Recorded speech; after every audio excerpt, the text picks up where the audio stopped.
Welcome back to the Buckeye Preview. I'm Natalie Hunt, joined here with Schoenberg. Last week, Ohio State dominated Michigan in the Big House. It was a slow start, with Michigan getting on the board first with a field goal, and Ohio State's first possession resulting in an interception. But between a dominant offense and a sturdy defense, the Bucs were able to come out with a 27-9 victory for the first time since 2019. Julian Sayin passed for 233 yards with 19 of 26 passes and 3 scores. Jackson rushed for 117 yards on 22 carries.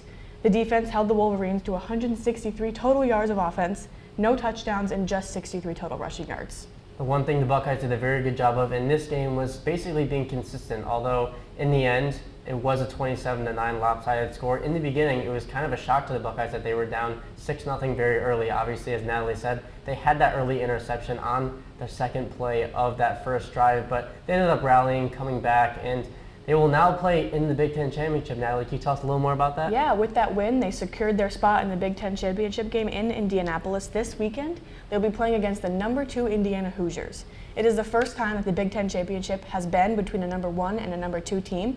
The game will be at 8 p.m. in the Lucas Oil Stadium in Indianapolis. What are you most excited to see during this game? I know it's very likely that the Bucs will still stay in the top 4 and therefore get a bye in the first round of the playoffs, even if they win or lose. But what will winning do for these Buckeyes?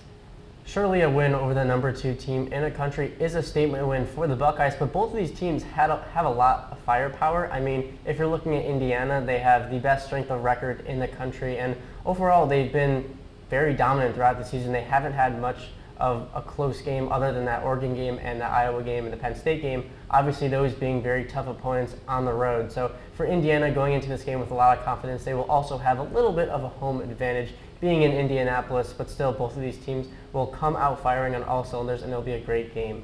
Thank you very much for tuning in to the Buckeye Preview. We look forward to seeing what happens on Saturday at 8 in Indianapolis, and we'll see you next time.